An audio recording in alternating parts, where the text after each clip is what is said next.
Good afternoon, everyone. Good evening. Good evening, everyone. Well, it's kind of afternoon. My name is Jim White. I'm the Dean of the College of Arts and Sciences, and I would like to welcome you to tonight's Abbey Speaker Series events entitled, Are Election Security and Voter Access Compatible? The Abbey Speaker Series is hosted by UNC's Program for Public Discourse, which seeks to build our students' capacities for debate and deliberation and to foster a culture of constructive dialogue about issues of national importance at UNC and beyond. 4 times a year, the Abbey Speaker Series brings together experts from different fields and disciplines to showcase productive dialogue on timely issues across a range of perspectives. On behalf of the university, I would like to thank the Abbey family for helping us bring such important programming to campus. Tonight's issue is indeed a timely one. Early voting begins soon in North Carolina. While we may disagree on who should win, we all desire a free and fair election. Tonight, we will hear different perspectives about how to best ensure that votes are accurately counted and that eligible voters have access to the ballot. We will also see that experts who have different political allegiances have faith in the overall integrity of American elections. I want to remind the audience that the views expressed by panelists do not necessarily reflect that of the university or the sponsoring programs. And with that, thank you all for joining us tonight, and I would like to turn this over to Sarah Truhl, Faculty Director of the Program for Public Discourse. Sarah? Good evening. Thank you, Jim. As Faculty Director of the Program for Public Discourse, I want to thank Carolina alumni for co-sponsoring this program tonight. Our panelists bring a variety of experiences and perspectives to our conversation. Derek Bowens is currently the Director of Elections for Durham County. Having served as an election administrator for more than a decade, Derek has been recognized by multiple national organizations for innovation in election administration. He also sits on the board of directors for the National Association of Election Officials. John C. Fortier is a senior fellow at the American Enterprise Institute, where he focuses on American political institutions. Before rejoining AEI, Fortier was director of governmental studies at the Bipartisan Policy Center and the principal contributor to the AEI Brookings Election Reform Project. He is the author and editor of numerous books, including Absentee and Early Voting, Trends, Promises, and Perils. Sophia Lynn Lakin is the director of the American Civil Liberty Union's Voting Rights Project, where she directs and supervises the ACLU's voting rights litigation strategy nationwide. Lakin has an active docket of voting cases around the country and has led or worked on successful challenges to voting laws in multiple states, including North Carolina. She has testified on election law issues before Congress numerous times. Our moderator, Jason M. Roberts, is a professor of political science here at the University of North Carolina at Chapel Hill. His most recent book is The Politics of Ballot Design, co-authored with Eric Engstrom. Since 2019, he has served as a member of the Orange County Board of Elections. A few announcements before we begin our conversation. A professional recording of this panel will be available afterward on our YouTube channel. Please do not record or take photographs during the panel. We will take questions beginning from the audience, beginning about 6:30. During this time, please raise your hand and someone will bring you a mic to ask your question. There will also be a voter registration table in the lobby after the event. For those students who are in the audience, in attendance, there is also pizza in the lobby following the event, and that is also where you can scan a QR code to get your CLE credit. I now turn this conversation over to Jason. Thank you.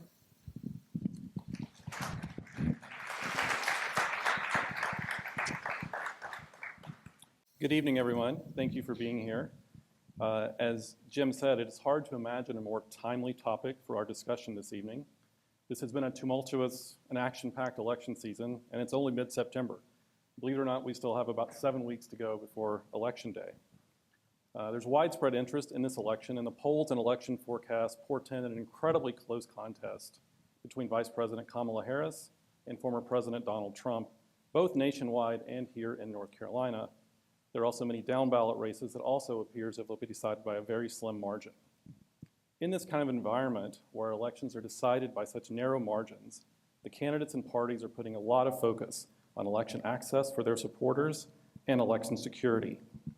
It seems that every day, though, we see a new controversy, typically followed by a lawsuit, alleging either that some election procedure or change in the law is suppressing the ability of eligible citizens to register and vote.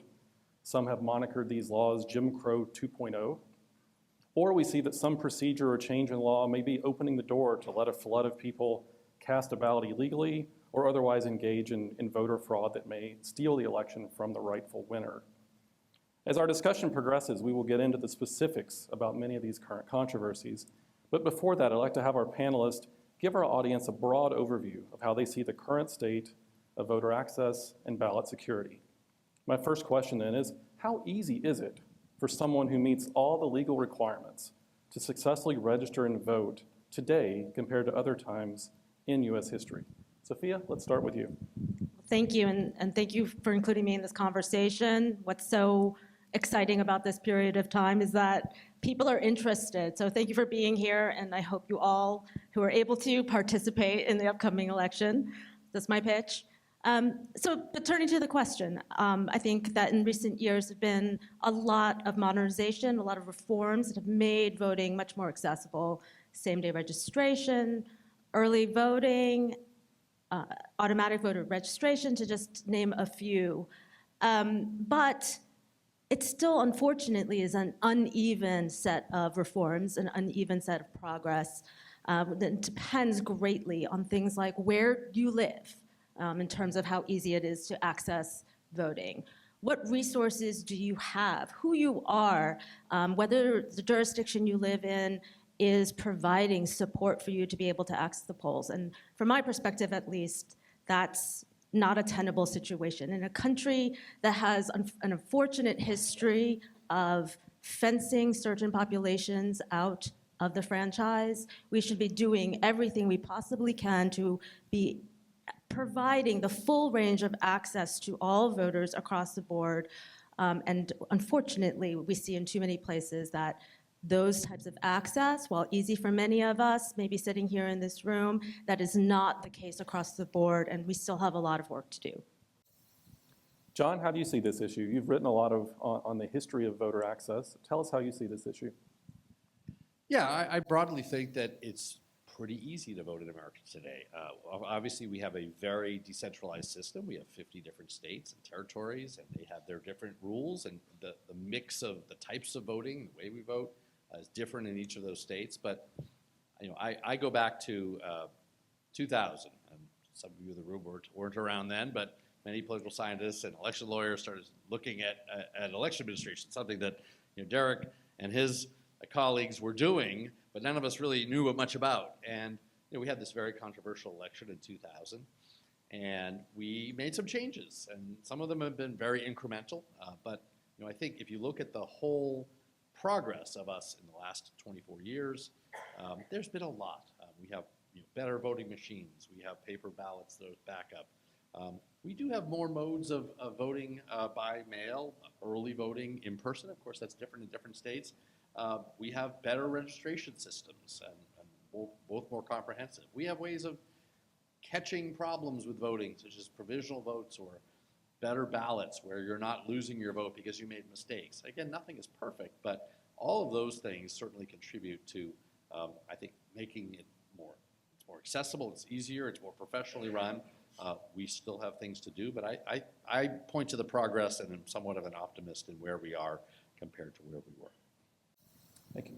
Derek, what do you see on the ground? What kinds of issues are most likely to prevent someone who wants to vote and is eligible to vote from being able to successfully cast a ballot? Well, first, I'd like to thank everyone for the opportunity to come here, especially given that I'm from Durham County and I am a Duke fan. So thank you for that, first and foremost. All of my answers, just to kind of set a disclaimer, will be measured against the fact that I am a nonpartisan election official.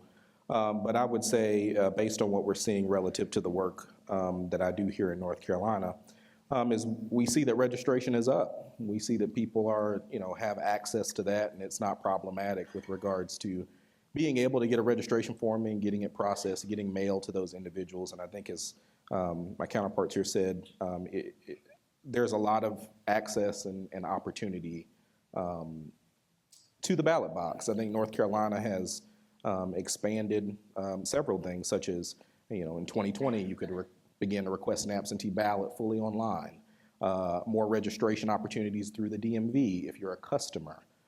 So I think overall there's not a lot of blockades or bottlenecks with regards to access, and I like the way things are progressing, at least in North Carolina. Well, Sophia, I'll come back to you briefly then. What is one thing you would do today to make it easier for eligible voters to register and vote? Well, I think things like same-day registration or election day registration even it would be a terrific reform to be adopted across the country. For many elections, the fact of the registration, having a registration date cutoff, right? As people are starting to get interested in an election, as we're getting closer and closer to the election, they're not thinking about it until the issues are before them. Unfortunately, in too many places, by then it's too late. And there's nothing they can do. They can't get registered to vote. They can't cast a ballot in that election. So that's just one example where I think we can capture quite a large group of people who are otherwise engaged, interested in wanting, eligible to vote, and just are unable to do so. I think we have the technology now, thankfully, to be able to do that in a secure manner as well. Okay, thank you. Let's now move to the other aspect of our topic, the security of our voting systems. In 2016, we saw reports about certain state voter databases being compromised perhaps by foreign actors. In 2020, there were allegations that certain types of voting machines were potentially controlled by foreign countries. During this election cycle, we've already seen some individuals charged with hacking into the campaign materials of one of our presidential candidates. So this is an issue that I think is on a lot of people's mind. Derek, I know this is something you work on every day, so let's start with you here. How secure is our voting infrastructure going into this election compared to past years? It is more secure than ever, and I say that with great confidence. If you look, since 2016, the elections ecosystem has changed drastically with regard to what election officials are responsible for managing and essentially being experts in. Cybersecurity, physical security, balancing all of that against access and transparency. But since we were designated, our election offices were designated as critical infrastructure, I believe, beginning in 2018, we've seen a plethora of resources provided to election officials. This Cybersecurity Infrastructure Security Agency, with a number of resources, they come out to county offices for free to offer physical security assessments. They also do cybersecurity assessments. They conduct tabletop exercises to ensure security and physical security readiness by election officials. Our systems, of course, in North Carolina are completely offline. There is no connectivity whatsoever to our voting system, so much so that our General Assembly some years ago even banned modems in our machines. At one time, there was connectivity for that option for the transmission of results. So the body of work, certainly since 2016 and prior to that, I think speaks to a very, very secure system. I think our CISA director, Jen Easterly, would also say the same thing as she looks at and looks at this every day with regard to system security. So I think we are in a better place than we have ever been in this country, and I only expect that to continue. You mentioned that the machines are not connected. Could you just tell us a little bit about the process your office goes through from the time you start up a machine until you upload results? Can you just outline that for us and tell us about how you maintain the integrity of the system? Sure. So obviously before every election, we conduct logic and accuracy testing on our voting machines to make sure that clearly they produce results based on a script that we establish using a randomizer, a test script generator. So we get our what we call coding files, and that comes from our vendor. We test those files against data in the statewide elections information management system to make sure that those two things sync. And again, everything in our election management system is completely offline. There is no connectivity whatsoever. The system in which we upload results to our election reporting software is online, but it's a data file that's imported from an offline system. So we conduct that logic and accuracy testing, basically a predetermined script. We make sure the machine is functioning correctly. Never, ever does it go online. All of those results are placed into our offline voting tabulation software. And if everything is good there, then we burn media for production units. Again, everything offline. So it's quite a thorough process from the point of LNA testing to the distribution of machines to the return of results and importing those. But never at any point does any component of that voting system ever hit a network, or connectivity is actually not permitted to do so by law. Protocols are also in place through the State Board of Elections. We have a number memo 2018-12, which governs security protocols, which even prevents us from using the same flash drive from election to election if it's touching the off-network tabulation software. So there's so many protocols, not enough time to go through every single one, but happy to talk about it in detail afterwards. But that would be my response to that. Sophia, are there concerns you have about the security of our voting infrastructure? So I will always advocate for more resources for elections officials to do their job, to secure elections, to be able to provide accessible services to all voters. This isn't my area of expertise. From what I understand, however, the system is secure, but I would defer to what I've just heard and feel pretty good about it. Great. Well, John, I know you follow this closely. Are there things we should be doing to harden our election infrastructure? Yeah, I guess I want to start by emphasizing that we are in a pretty good place. Again, we're in a much better place. Again, I'm going to take you way back to 2000, where after that election, and those of you who don't remember might not remember that we had very different ways of voting. We had some modes of voting where you would punch a chad out of a little hole in the ballot, and that caused some problems. We had large lever machines, which many people liked, which were actually kind of not very good systems as well. And we moved to two different types of systems, really. One, which is kind of something of producing a paper ballot, you fill it out and it gets scanned, or a system that looks a little more like an ATM where you touch the screen. And we spent a lot of money on that. We did a lot of testing. It was improved. And then we actually kind of changed direction a little on those touch screens. We really moved and have moved very significantly to having some sort of a paper ballot backup of a record of the voter's vote. And while that doesn't solve all problems, it is a real sense of security. And I think people who are pushing for these things and worried about the technology over the years were essentially vindicated, that they have this system in most places. There are a few places hanging on to the touchscreen systems. But we do have today, if all your worries about the technology and what's gone on are there are worries there, that there ultimately is this paper ballot which could be at least counted or audited or looked at. So that should be a sense of real security. Second, just maybe taking it to 2016, we did hear about foreign influence and perhaps somebody penetrating our systems. And just to be clear, what really happened there is we did not have any penetration of our voting casting or tabulating systems, the core systems that keep the votes. We had some people looking at some of our registration systems, which, that is an issue, but that's not the votes. Again, those are other systems that we could do better securing.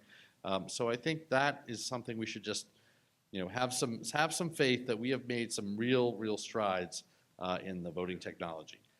I'll add to that, our system is not only based on technological security, it is all sorts of procedures, and one of them just that is really embedded in our system in America, some people don't like, because we're not nonpartisan, we're essentially kind of bipartisan, where we have at every level, at the county board, looking at the absentee ballots and setting up the machines, taking the locks off of ballot batches.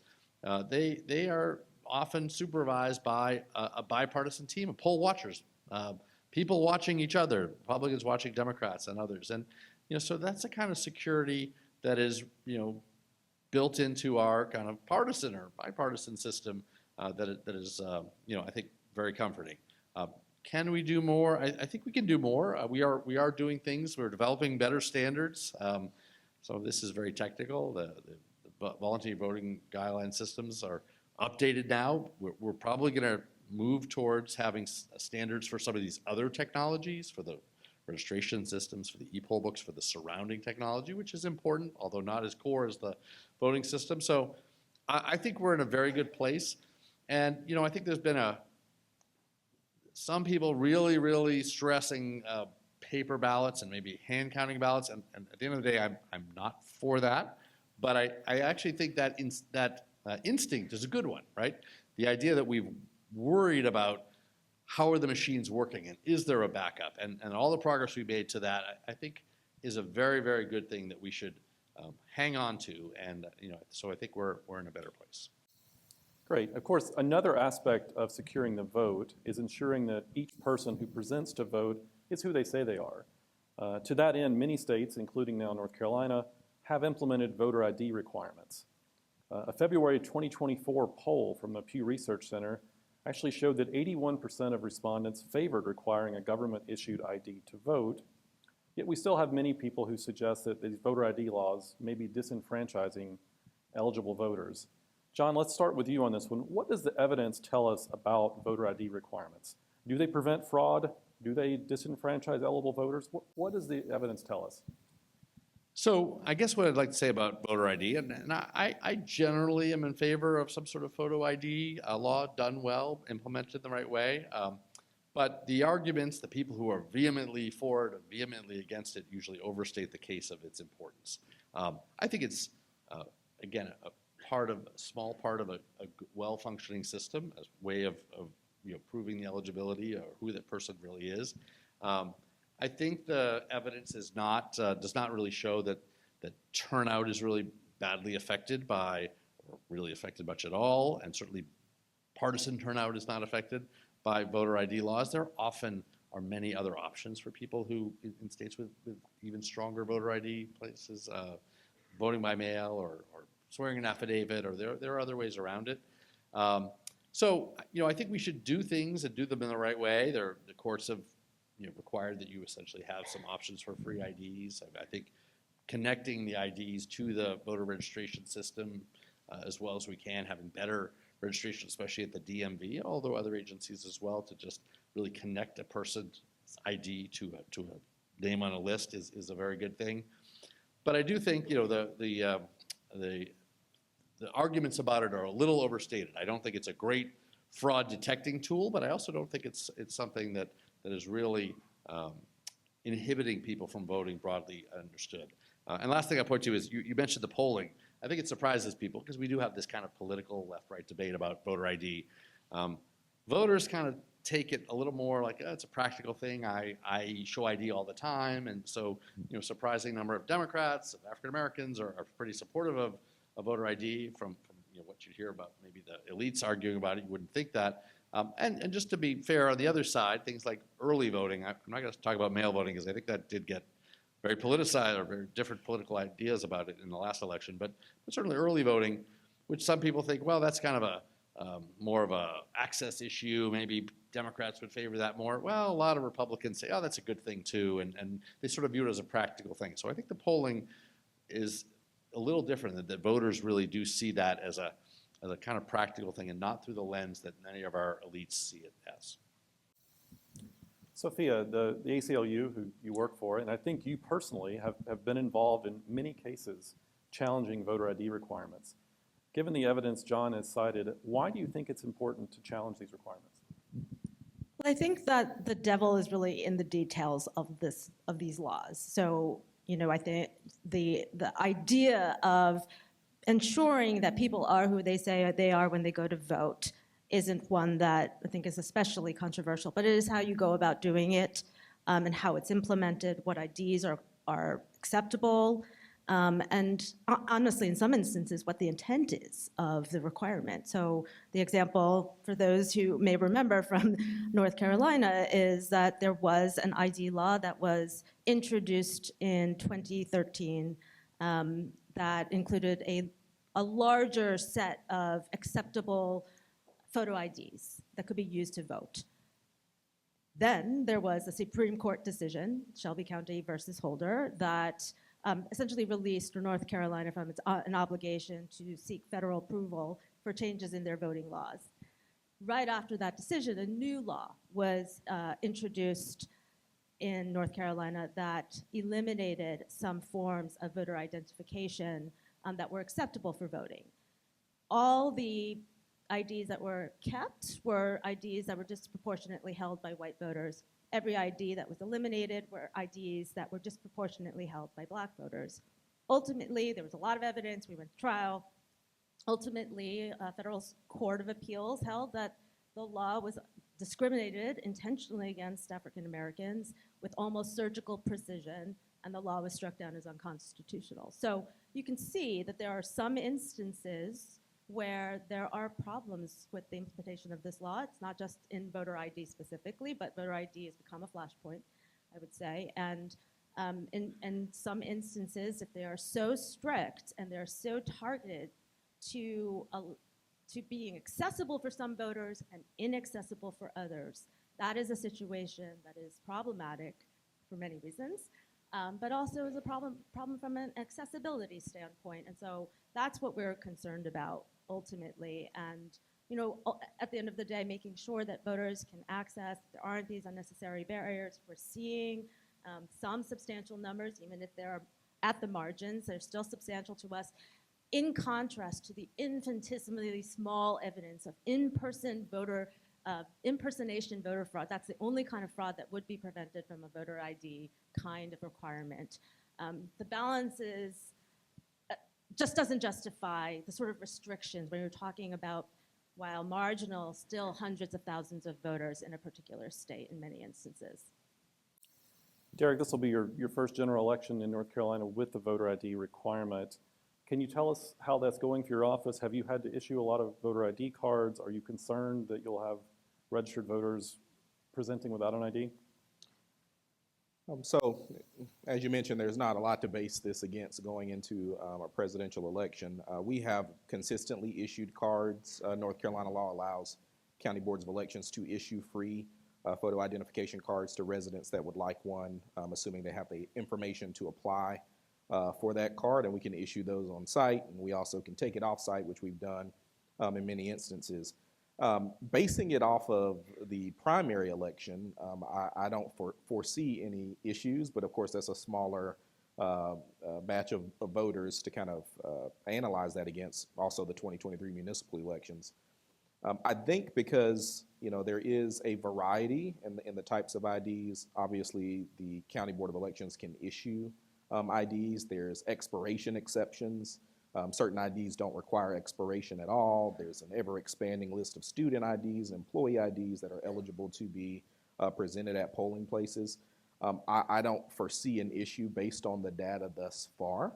I think also another very important component of that is the fact that voters will also have the option, if they do not have acceptable ID, to submit a photo ID exception form along with a provisional ballot or their absentee by mail ballot if they don't have a copier to provide that as a part of their ballot packet. So I think when you consider that and the variety of IDs and also the standards that have to be complied with with regard to determining reasonable resemblance to the photo on the ID and also the name on the electronic poll book or paper poll book for counties that use that. I think it definitely trends to operating in a way that is in the light most favorable to the voter, even though technically that is not a statutory term nor an administrative code term, except for when we're looking at name evaluations and doing that comparison. But I would say based on what we're seeing so far, the trend appears to me to be positive in terms of access when you have photo ID as a requirement to vote. I'm in favor of that standard. For the record, I am not saying the law says that that is. Well, a voting method that continues to get a lot of attention today is absentee voting by mail. John, you literally wrote the book on this subject, and we learned from your book that we've had mail voting in the U.S. Well over a century, going back to the Civil War even. But like many things related to elections, this has become quite controversial in recent cycles. Many people in the audience may recall that in 2018 there was a mail fraud voting scheme in Blount County, North Carolina that led to a new election being called for a U.S. House seat. Can you give the audience an overview then of the benefits and pitfalls of voting by mail? Does the convenience outweigh the potential fraud risk? Sure, this is a good question. So this is an old book. This is a 2005-6 book. So I took my position before I think it became as controversial as it is today. A sort of very brief history of voting. We did some voting during the Civil War. That was a very big period of time, and then it sort of died down. One interesting thing about sort of the origins of voting by mail, which do come in, and I think maybe particularly in North Carolina, but sort of affected the way we voted by mail, was after the Civil War, we had a different set of reforms. Those were about the polling place and the secret ballot, the Australian ballot people call it. And that was to combat city corruption, city bosses, the old days where you produced your own ballot. You might walk into the polls with a blue ballot so everybody could see you were voting the right way, or a red ballot, and you'd get your job or your reward because of that. And by putting these protections in the polling place and saying government produces the ballot, you get to have a privacy curtain, the thought was people can put all sorts of pressure on you, but then at the end of the day, you can thumb your nose at them because you go in the polling place and you vote the way you want. So we had those important reforms. And then in the beginning of the 20th century, we said, well, we probably do need some voting by mail for some people because we have people all across the country now. We have railroad workers out building the railroads. We have people traveling for business. We have some people maybe who are sick and can't come to the polls. And so you saw a slow, no national law, but state by state movement towards, for very specific reasons, allowing ballots. But the question they asked was, well, how do we protect the privacy of the ballot? The thing we just did this reform on, and we actually have all in our state constitutions that the ballot has to be secret and private if we're sending these ballots out to people. And that's where you started to see things which I guess are here in North Carolina, although most states have sort of died out, and that is things like the requirement that you have a notary public sign your ballot. The first time I voted in college, I was away from home, and I had to take my blank ballot to the notary and show it to her and then go off in the corner and fill it out. And she would say nobody was watching, nobody was coercing me, and I filled it out myself and sealed it all up, and she signed over the top, and we sent it back. And that seems very cumbersome, but the idea was, hey, we want to protect this secrecy of the ballot. That sort of system was a little different in every state, but it led to what was, for many years until the 70s or 1980s, 95% of people were still voting at the polling place, and a very small percentage, 5% or less, had some reason, with all these witness requirements too, that they went through to be able to vote voting by mail.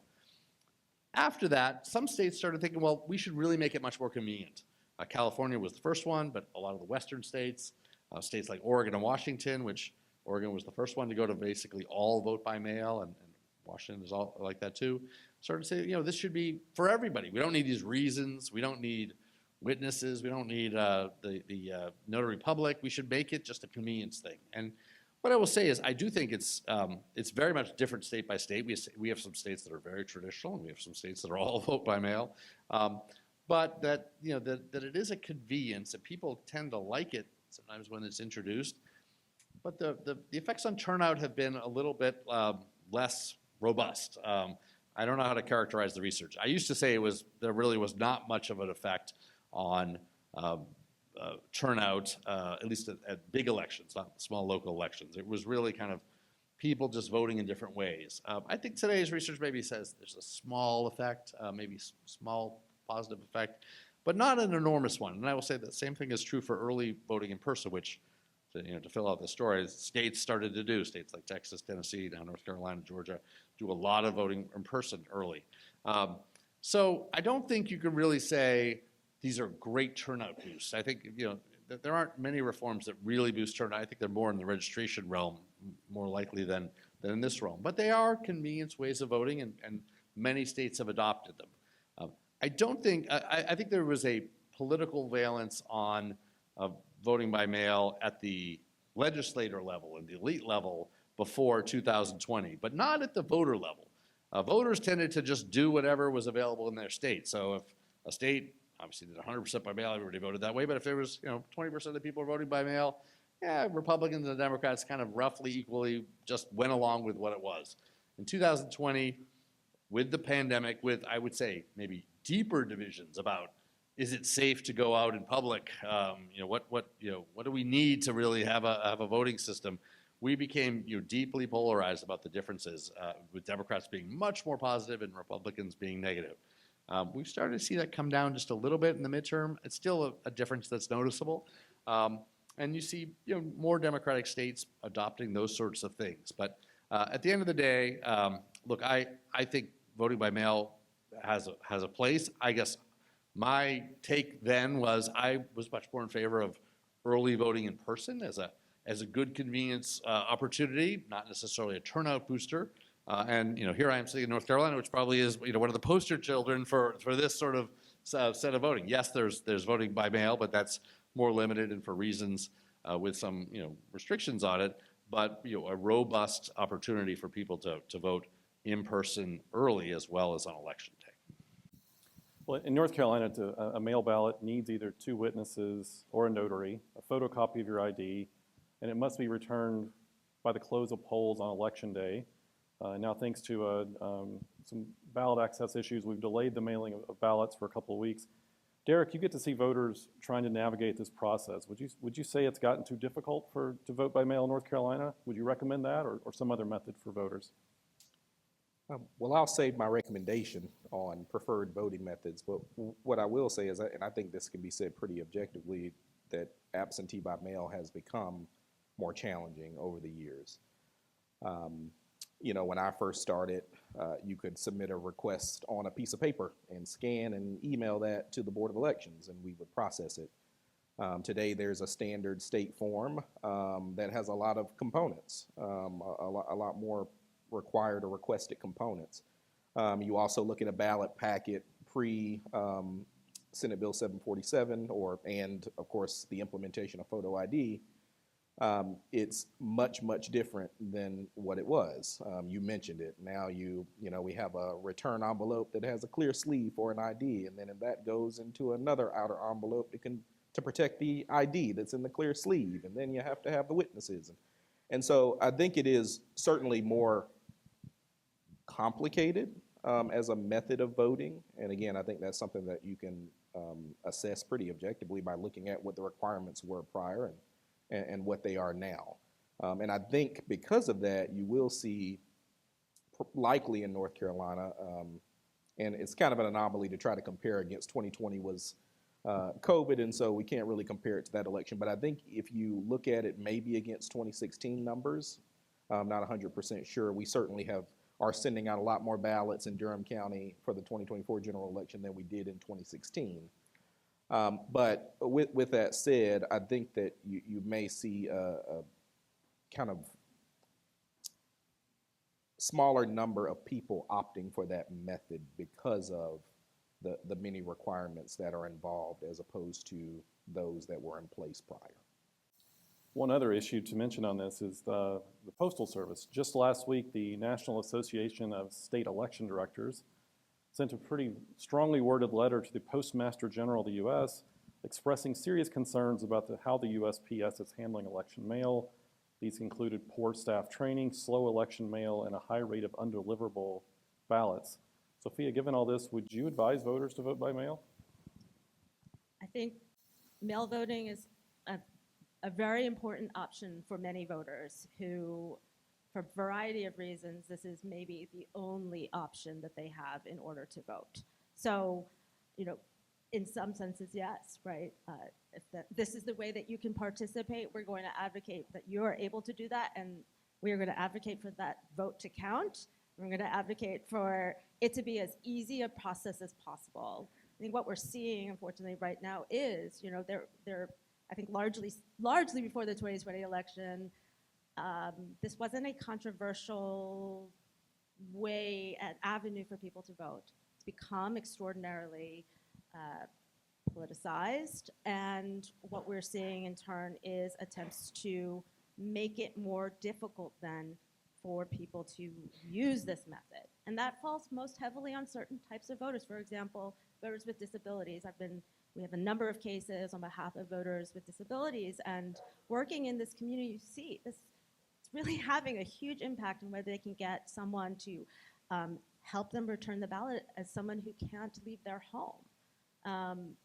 and many other examples I could give around this. So, for people for whom this is the way that they can vote and it works for them and it works for their life and all the other complications they might have in their life, and why it might be difficult for them to get to the polls, I think it's a good option. We should make it accessible as possible. And there are these concerns about these sort of very big stories often about these conspiracies or these, political operators kind of manipulating the mail ballot process. Point out again that these are extraordinarily rare occurrences that in many instances would not ever have been stopped by any of the restrictions that are being proposed in many of these states. And yet these are being piled on and piled on. And in the line of work that I have, when you see restrictions being piled on a method of voting that is being used more and more by particular kinds of voters. For example, many black voters in the state of Georgia relied on mail voting in record numbers. And then we start to see restrictions on this particular method of voting. It raises a lot of concerns about why we all of a sudden are concerned about mail ballots being an option for voters to access political participation. Thank you. In November, North Carolina has a ballot measure that would add an amendment to the state constitution saying that only a citizen of the U.S. who is 18 years or older can vote. In addition, in Washington, currently budget negotiations are held up because House Republicans are insisting on including the SAVE Act, which would require a voter to document their citizenship before registering to vote. This is something I think is confusing a lot of voters. I've had several people approach me about this, given that federal law and state law already prohibits non-citizens from voting. So, Sophia, let's start with you on this one. Why are we seeing so much focus on this today? Unfortunately, I think it's a political. It's political. They're like many other kinds of frauds, all the kinds of voter fraud that people talk about, right? Or in this instance, non-citizens voting or getting even on the registration rolls at all. It's rare. We have so many systems to check this already, right? It's illegal under federal law, it's illegal under state law. You have to sign a form under penalty of perjury with a penalty of 5 years in prison, that you are a citizen when you register to vote. It is a deportable offense to register to vote if you are a non-citizen, to vote if you're a non-citizen. You have to ask yourself, who is doing that? Who is doing that on purpose?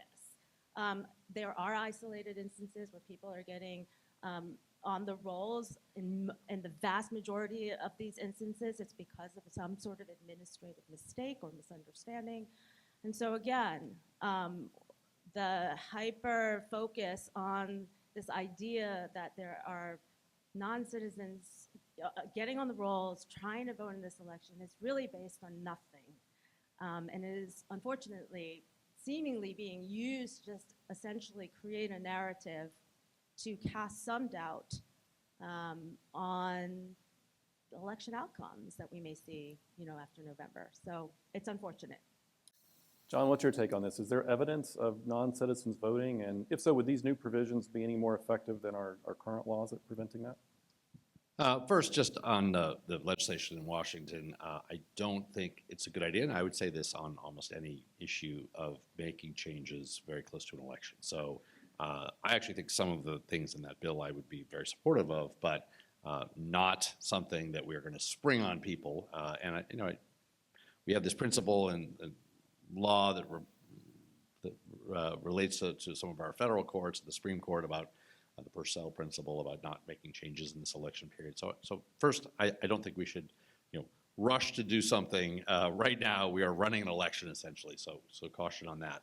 On the other hand, I do think it is there are only a certain few basic requirements to voting: that you be of the right age, that you live a certain place, who are who you are, and some places you have felon status and perhaps capacity status, but citizenship is the law, and I think there's a reasonable request that you show that you are legally able to vote. I think it's similar to the ID issue that we had before. I don't think there is widespread voting by non-citizens, but I also think that we could do a lot of very reasonable things to get the information to make sure that people are really, really citizens.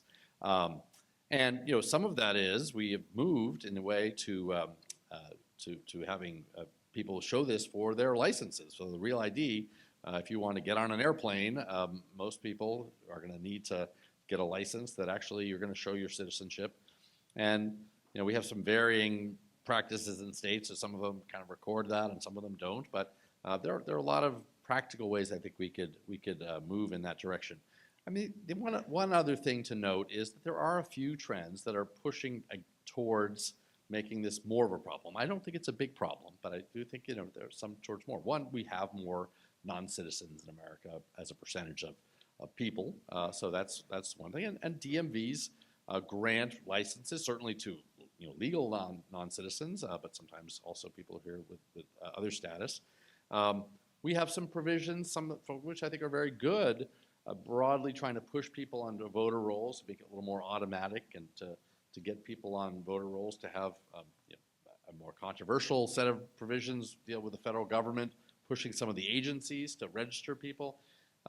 There may be people getting on rolls who are not citizens because of some of these programs that we just don't want to happen as well. So I think there are some reasonable ways that we could move to this. Again, like voter ID, you can argue whether there should be a photo ID or not, but there's many states that the rule is you state your name at the polling place. To me, that seems like not the best way to prove who you are. And similarly, we have a lot of ways which we can help people prove that they are actually citizens, and I think we should probably try to do that in a responsible way over the next few years. Derek, I know you can't comment on a ballot measure, but could you just tell us how you, when someone attempts to register to vote, how do you ensure that they are in fact eligible to vote? So we operate within the confines of the law. We do what the law says. And in North Carolina, and also if you look at federal law, Help America Vote Act, the NBRA, the National Voter Registration Act, when one registers to vote, they check a box denoting that they're a citizen. They provide the last four of their social or their driver's license number, or they check a box attesting that they don't have either, complete all the other components of the form, and then they sign that form under potential penalty of a Class I felony if they don't comply with the requirements of registration. So that's what we do. We comply with the law, first and foremost, and we don't operate outside of the confines of the law because that would be indeed breaking it. As far as remedies for individuals that have a concern about this, I think that there are legal remedies available, such as voter challenges. If that is something that you can prove, that burden would be on the individual challenger, and you have individualized evidence suggesting that someone is a non-citizen voting, then that's something that should be brought forth, and your county board of elections will deal with it specifically in North Carolina. Back in 2016, I believe the State Board of Elections performed, because there was concerns about it as well, this same narrative about non-citizens voting. And the State Board of Elections, actually under the Kim Strack administration at the time, conducted a post-election audit where they actually worked with the Department of Homeland Security and ICE to see if this was an issue in North Carolina, and it was a difficult process for them, but it was very, very minimal to non-existent. So if that is a concern, there are remedies, as I talk to individuals in Durham County that say, well, this person isn't a citizen. Where's the proof? Thank you. Let's shift a bit and talk about the public's confidence in election outcomes.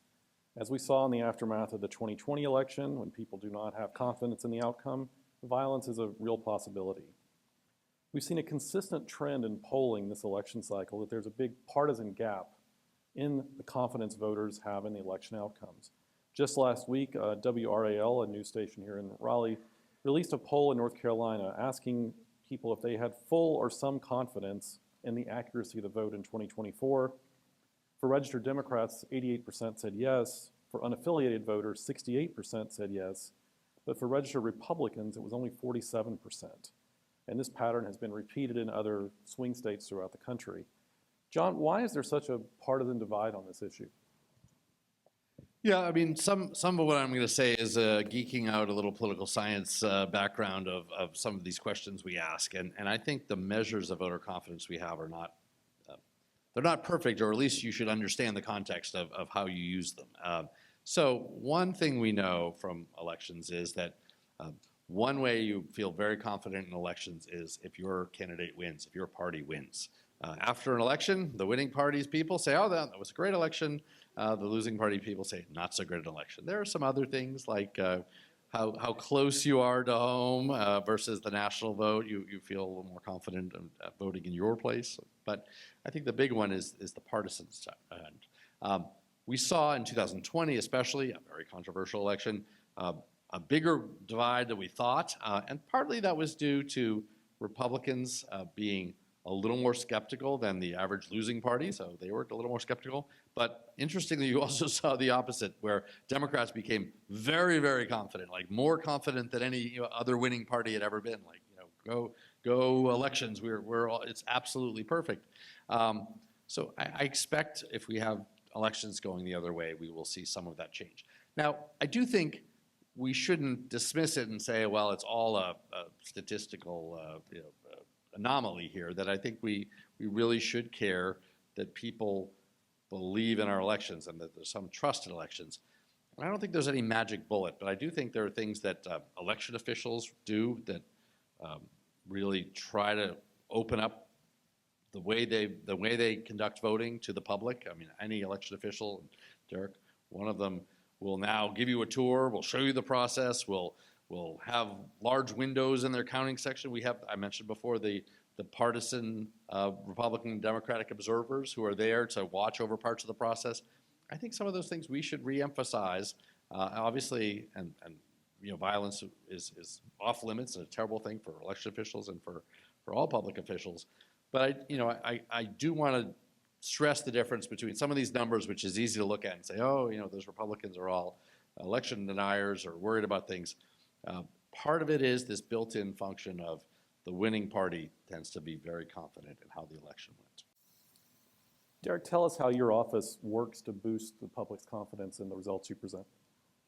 Yeah, so one of the things that Durham County has done, and it's been a long petition with our County Board of Commissioners, but they recently agreed to invest $26 million in converting a vacant Kroger store into a consolidated Board of Elections facility. And within that facility, many of the things that John mentioned we're able to do, such as transparency windows, as we call them, for people to watch the county, to watch the upload of election results, to watch bipartisan sample audit counts and processing of absentee by mail ballots, so forth and so on. That building is also set with bulletproof glass and duress buttons and security cameras and routed pathways to certain public access where there isn't interaction with staff and so forth and so on. So giving transparency was there was a lot of thought in that when designing the building, while also ensuring the security of election officials. So it is quite the balance, but we're excited to be able to offer that, and we think that it will certainly help quell any concerns that there's nefarious activities going on behind the curtain. There isn't a curtain.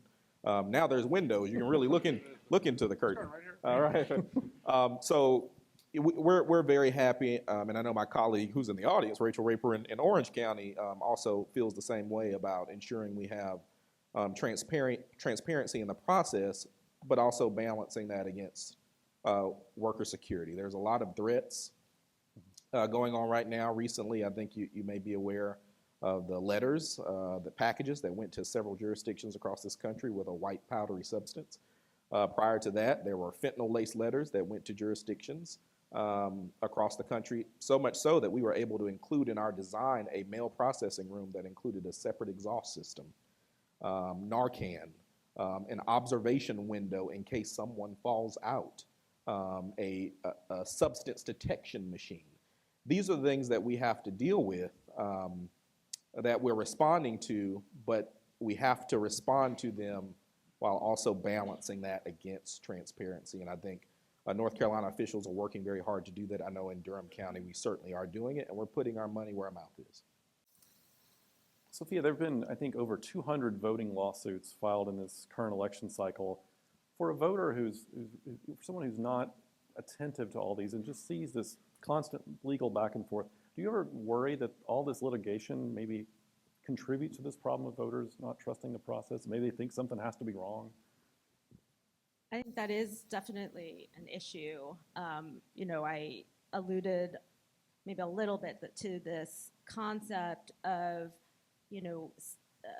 claiming that there's an issue with non-citizens getting on the rolls, non-citizens voting. It's not just in the legislation that we're seeing this particular type of claim. We're seeing it in litigation that's happening. Some of the litigation, there's litigation that, of course, groups like the ACLU have brought to try to provide more access to the ballot.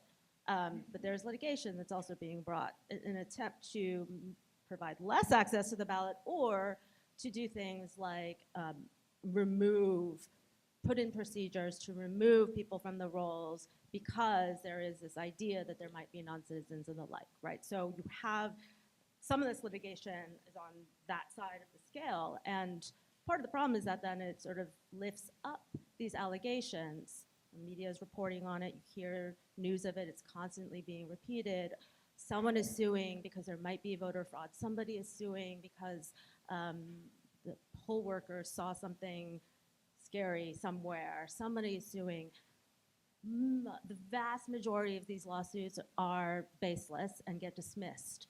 But there is the veneer of the court system. This was in a court document. Someone put it down on a piece of paper, had a lawyer, that gives it some sort of legitimacy. And unfortunately, that creates this atmosphere, right, of that there's something nefarious going on. Whether, I don't know what it is, but it might be something. I heard this on the news. I saw something somewhere. No one follows these lawsuits all the way through to know that they get kicked out of court pretty quickly.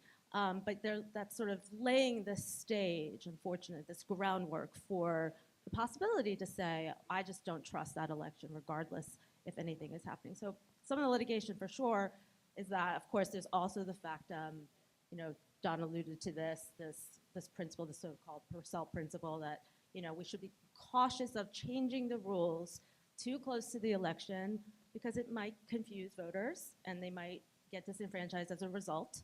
That's my gloss on it, but I think that's important.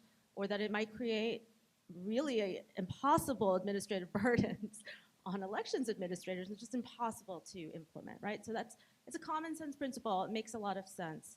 And so we don't want to be kind of whipsawing back and forth and saying the law is one thing today, it's something else tomorrow. That is probably a bad thing for voters ultimately. Well, related to this question about confidence is the proliferation of misinformation about elections and candidates and outcomes. We've seen foreign bots on Twitter. There's now AI-generated content. You name it, it's out there. Are there effective ways to combat this? And do you guys have any advice to our audience on how to find accurate information? Derek, let's start with you on this one. Well, I'm going to be a huge advocate for your local county board of elections, or whatever elections authority is in the jurisdiction that you live in. We would be your number one trusted source. And mis and disinformation is certainly an issue. I was telling some students earlier, one of the first things I do each morning when I wake up is I go on all of the social media platforms, or we'll say Twitter, Instagram, and Facebook, and I type in Durham County Board of Elections, and then I type in my name. And I want to see if there's possibly a deep fake out there where it's saying I'm saying something I never said, or there's some statement that's completely not true with regard to how something works in Durham County or in North Carolina. So it really is an issue and something that we actively, through a recently hired elections outreach specialist that we have, that the commissioners approved for us, that's one of the things that they actually look for when they go on social media is ways or misinformation and how we can put together a strategy to combat that with the truth. So I would say that your trusted source is going to be your local elections authority. We're here. We're nonpartisan. We have all of the information that you need. You can trust us. And if we, if there are times when things are said incorrectly, we are constantly dealing with rapid changes in law, interpretation, administrative rule, numbered memos, various directives. It is a lot to balance, but your number one source of information is going to be your local elections authority. So I encourage you to start and finish there. John, is there anything you would add to that? First, I'm not sure this is really Derek. It may be a holographic bot. So I'm not. I don't know if you want to. I echo the idea that trusted sources, and this has become a very big message in the election administration community at local or state level. Officials who are responsible for running elections are the best place to get information about how elections are run and your rights and responsibilities and regulations about elections. So that is a very important thing.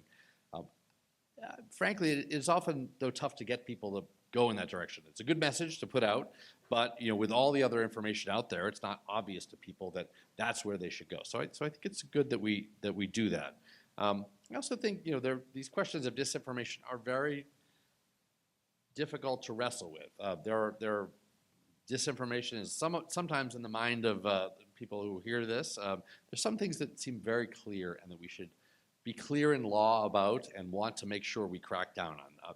For example, things that relate to the actual running of election and trying to confuse people or get them not to vote. Messages that come out and say, vote on Wednesday instead of Tuesday, or vote by text, and other things that have been used even in the pre-internet era to confuse voters and really undermine the ability of someone to vote, I think are very important that we sort of find a way to crack down on. But, of course, a lot of other disinformation is a little bit more subjective, and it's hard, I think, even in an honest way at the national level to say much about it.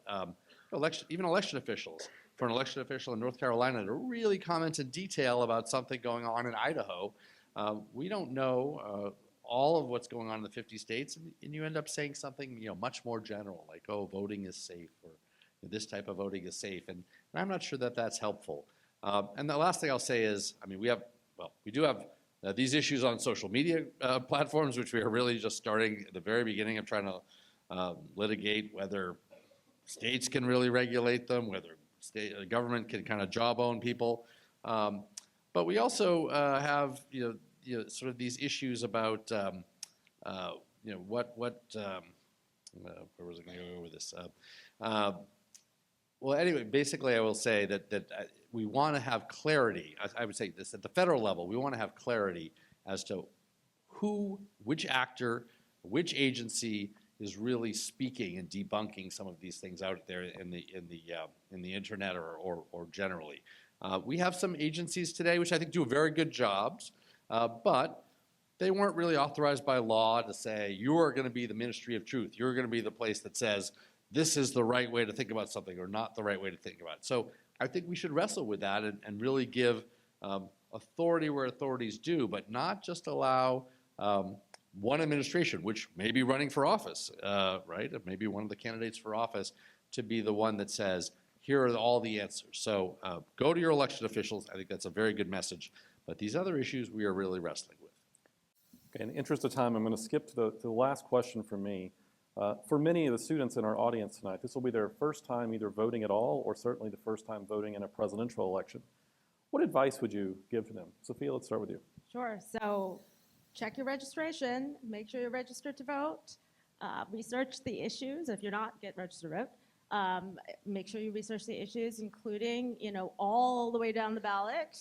Some of the local elected officials are extraordinarily important to your day-to-day lives. You want to know where they stand on the issues that are most important to you. Make a plan, figure out how you're going to go vote, make sure you implement it, and make sure you tell all your friends to do the same. Derek, what would you say? So I would agree with much of what Sophia said. I would add that, talk to your local county board of elections to make sure you're completing your registration forms correctly, that you know your voting options, your polling places, early voting sites that you can attend to vote. Many jurisdictions, I know Durham and Orange County, offer voting on college campuses for your convenience, so take advantage of that. you missed the voter registration deadline, which I know none of you will. We do allow during the early voting period starting October 17th the ability to do same-day registration. So stay in contact with your County Board of Elections. If you have any questions about the registration process, anything related to voting, please contact us. We're here to serve you under the law, and we take great pleasure in doing so. And the last thing I'll add, because I think that's all right, is that there are online resources, and I think they're better served to actually use the online resources of the election officials rather than a random online resource, but that allow you to do things like find your polling place, check your registration status, check the status of your mail ballot, whether it's been mailed to you, whether it's been received and accepted. So there are some things that can be done, preferably again through the infrastructure of trusted partners, that allow you as a voter to kind of follow the process in a way that was not available 10 years ago that you should take advantage of. Great, thank you. It's time now to switch to the question portion of our event. We gave members of the Carolina Alumni Group the opportunity to submit questions, and I thought I'd start with one from Whitney Bodman. She asked, can you comment on the protections and support available for elections officials? The environment is causing a lot of stress, and many have resigned. I'll add to that in a survey I did last year, 30% of people in Derek's job reported they had been personally threatened. Derek, I think this question is best for you. A, how are you doing? And B, what steps do you take to ensure the security of you and your staff? I'm doing great.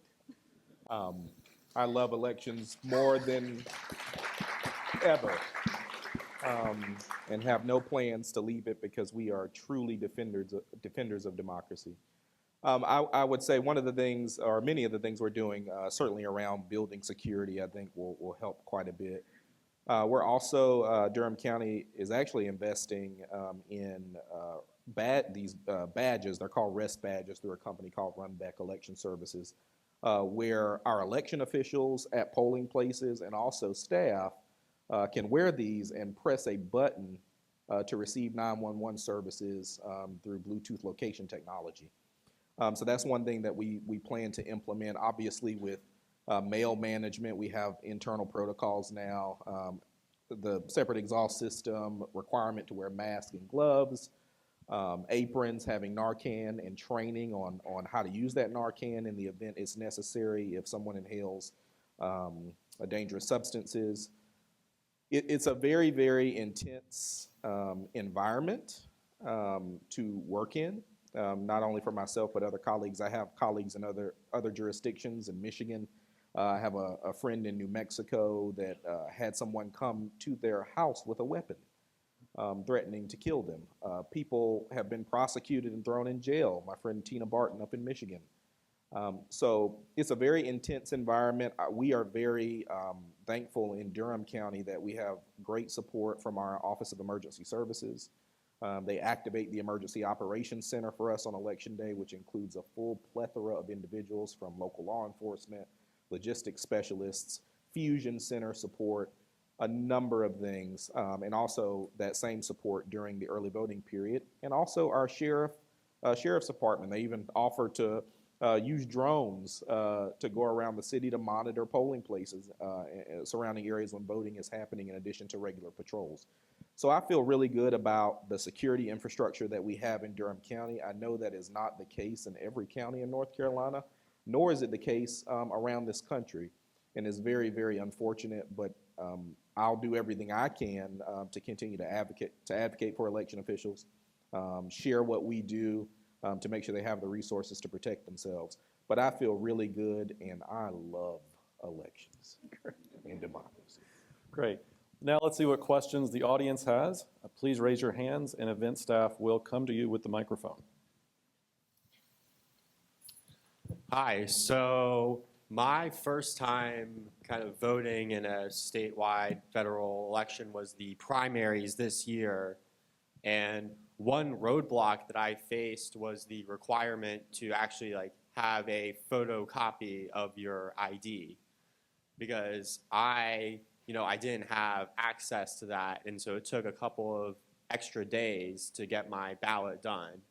So my question was, is it really necessary to have that photocopy requirement rather than just entering like your driver's license number and any other necessary information that would be on the license, because that just seems like it's kind of a tad discriminatory against, people who would have less access to, like a photocopier or something like that. So I certainly won't speak to the political side of your question. I will say that when you received, I'm assuming you voted absentee by mail. I did, yes. So when you received your absentee by mail ballot in North Carolina, you would have had included with that packet a photo ID exception form. And one of the options is that you do not have access to a photocopier. And that could have been included with your return packet, and that would have been sufficient to satisfy the ID requirement, sans the Board of Elections finding falsity in that document, which is a pretty high standard under the statute and administrative rule. So that's what I would say to that. That option certainly is available, and use that if it's something that you need to use in the future if voting by mail. That is a provision under North Carolina law, and it's available to you. But as far as your experience, election officials' job is to execute the law within the confines of the law. Going outside of that would be breaking it. All right, thank you. I was not aware of that exception. Hi, I'm asking as a first-time voter. So, of course, I don't know the situation that well, which is why I asked the question. Does the ACLU think there are certain demographics that are systematically discouraged from voting? If not, then what is the ACLU most concerned about on the topic of accessibility? And if yes, what are some common challenges these voters face? So a lot of questions.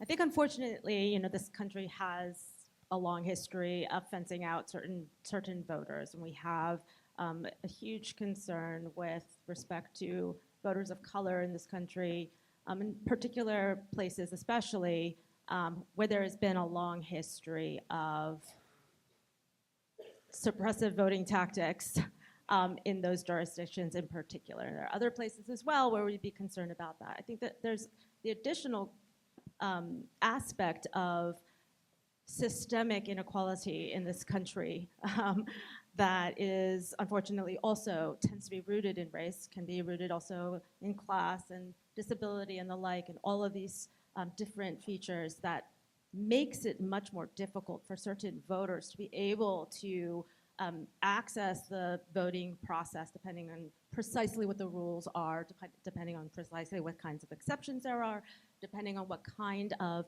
active civic participation. There are groups on the ground that sometimes step into the void to help these individuals vote, but that's not available everywhere. So this is a big aspect, I say, the driving motivation aspect. People who do this work in my space, that unfortunately race, marginalization, and political participation in this country has just been inextricably intertwined.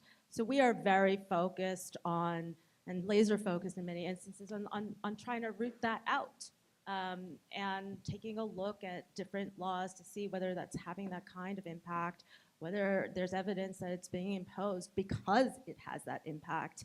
But at the same time, we're also just hoping to expand voting access more broadly, right? Where all votes rise, right? If it's accessible for one voter, it's probably going to help make it more accessible for other voters. And so, where we are seeing things, rules that really are just barriers to people getting their ballot counted that serve no purpose. We have a litigation going on right now in Pennsylvania. It's gotten a lot of news about a dating requirement for mail voting. You're supposed to date the outer envelope of your mail ballot with the date that you returned the ballot. People get this wrong. They put their birth date. They sometimes omit it. They sometimes just put the year. They don't fill it out entirely correctly. Everyone has agreed that they do not use this date for anything, right? When the ballot is received in the elections office, they stamp the ballot, and that stamp is the official time of receipt. And yet, their ballots are being discarded under the law, right? Ballots are going to be thrown out. So, I mean, in that instance, why are we doing that? Why are we throwing out ballots for a rule that is serving no purpose. So, we do work across the board on this. We have multiple things that we are focused on. I can get into them. Happy to talk to you after all of this, but to your initial question, it's something that is unfortunately, I think, part of the history of this country. Okay, I'll go. So I studied abroad in Ecuador, and in that country, voting is like mandatory for all citizens. And I was wondering, like, from your respective viewpoints, how you feel like if that could ever become a possibility in the United States, and like what would be the advantages and disadvantages of that? Yeah, it's an interesting question. There are several countries around the world. I'm most familiar with Australia. Belgium also has that as well, I believe.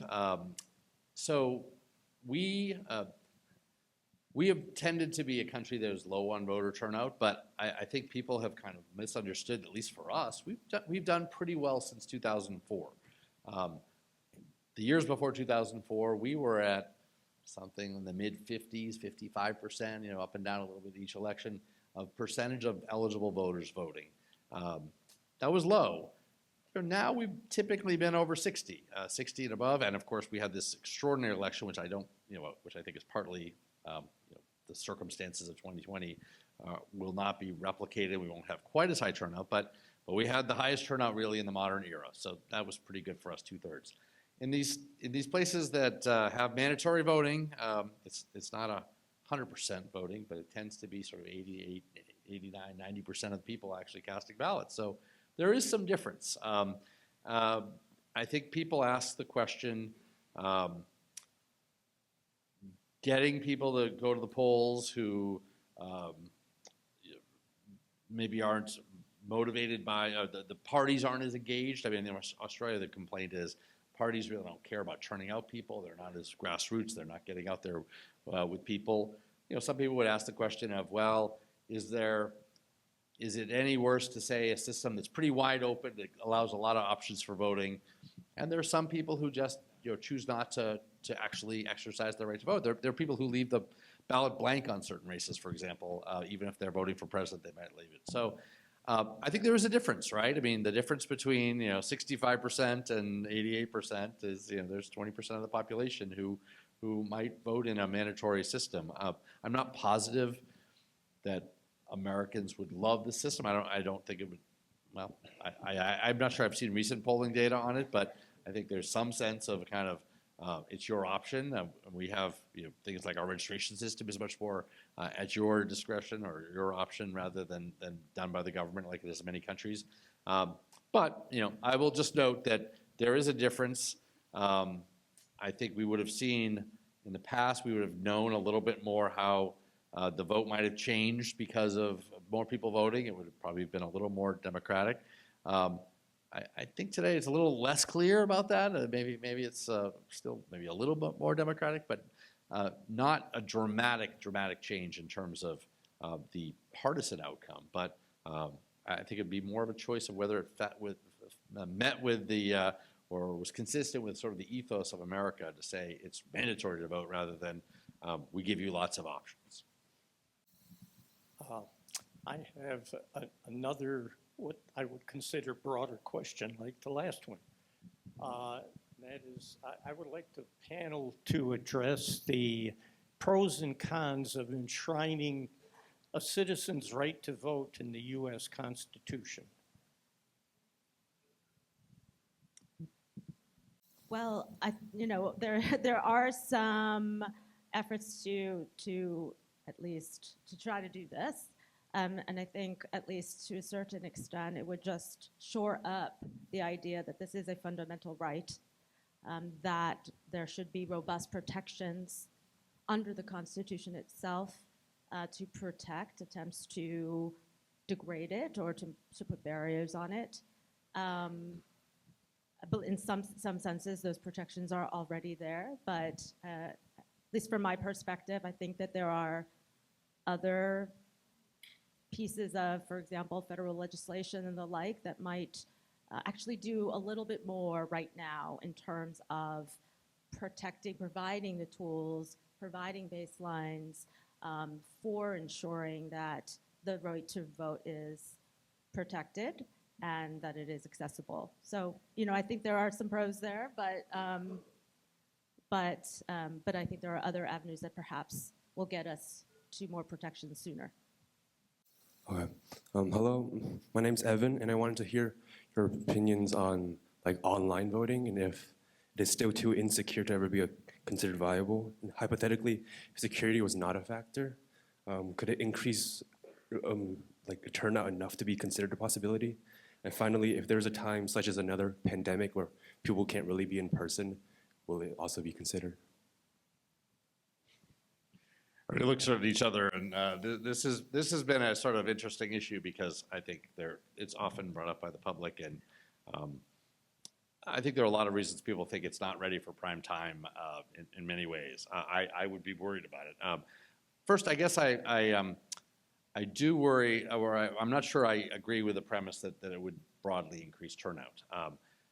I mentioned before that voting by mail, while convenient, and many people like it, voting early in person, while convenient, and many people like it, it's not clear that there's been a huge turnout effect on this. So online voting, yes, it's sort of another method of voting, but in a system that has a lot of pretty convenient methods of voting, it's not clear that it would add to that.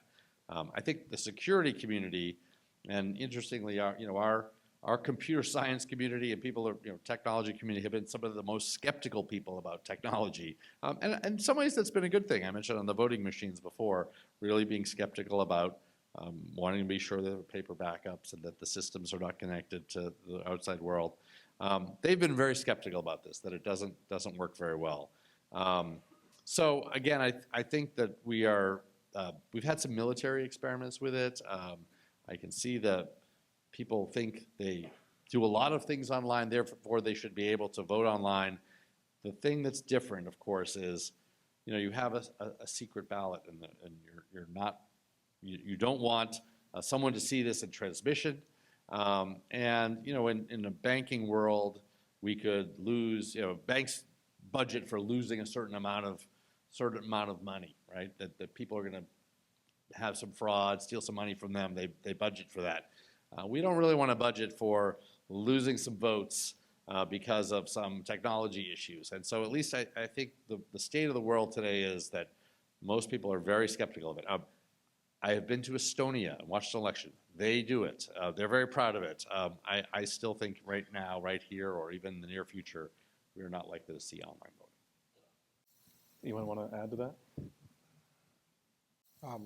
Yeah, I don't really have an opinion on online voting. I will say that the concern about it, I think, needs to be reconciled by the fact that many methods of ballot transmission happen electronically. Military and overseas voters in North Carolina can submit their ballot electronically through a vendor. Folks with visual impairments can also do that. Military and overseas voters have the option to transmit their ballot also via fax. They can scan and email it to election officials. So I think you run some of the same risks in allowing that as you would with, general online voting. Hello, thank you so much for all your comments. Obviously, the polling is indicating a very, very tight election, so I was just wondering how voting infrastructure kind of prepares for recount processes. Are you going to tell the election administrator's prayer to everybody? I didn't hear the end of that question. Could you just about? Thank you. Yeah, just about how voting infrastructure gets ready if we have to do recount processes after the election. I see. Yes, in North Carolina, we're fully ready for recounts. Many of us actually already establish a date ahead of time for a prospective recount in our state. We have rules in our administrative code and also numbered memos that guide us on conducting recounts. It being a bipartisan process, not necessarily the type of machines we can use, but certainly machines that are certified for use in North Carolina. Resetting our machines to make sure that there's 0 votes, printing 0 tapes before we start tabulation. I think we've got a sound process in North Carolina to conduct recounts, and I feel very comfortable that any recount that we have will be done so statewide or in individual counties very successfully. Hi, you briefly mentioned the concept of felons voting. In the state that I moved from last year, there was a amendment passed allowing felons to vote, and that was undermined by the government by requiring them to pay all of their fees. Do you consider that to be a modern-day poll tax? Because it seems to be that there's a requirement that they actually pay their something, money financially in order to vote. Wonder if you can comment on that.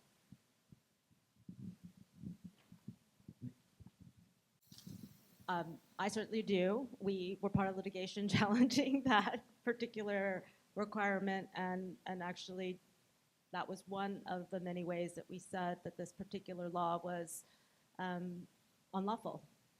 So, like many processes in this country to vote, they can take either complicated forms that you need to fill out,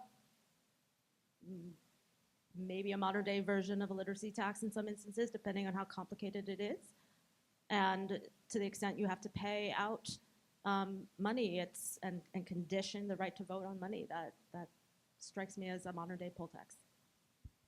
Hi, I'm a journalism student, and so I had a question that was touched on a little bit, but the overrepresentation/misrepresentation of voter fraud in the media and news. What do journalists get wrong, or what do you wish that they would do differently when reporting on elections?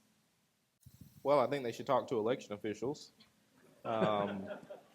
There's a lot of allegations of fraud. I'll give you a story as a journalist. I had a Durham County voter email our general elections inbox, and they said, I voted in the primary election and my vote didn't count. When I go look at my voter history, it's not there. So if that went to someone in the media, they may pick that up and say, fraud, this voter had access issues. But there's a story to be told. So I responded directly to this individual and I said, you're making an assumption that your ballot didn't count because you don't see it in voter history. And what ended up happening in this case is the voter voted in the primary, then they moved to another county, so they got removed in Durham County. Then they came back to Durham County, registered again. Those two records weren't linked, and so there was no voter history associated with that new registration record. But if they had allowed us to dig before making the assumption, which leads to many stories that are just outright false, we would have been able to say, well, we can explain this, and this is why you don't see it here, but it is definitely here. Let's get that voter history applied to your new record that is now active and verified. So I would say not believing the first thing you hear. Talk to election officials. If it happened, it happened, and we'll readily admit that. But usually, oftentimes, it's just not the case. And one of my wishes is that the media would speak to us first before telling stories that ultimately, for the most part, aren't true. I believe that's all the audience questions. Excellent. Well, thanks to all our panelists.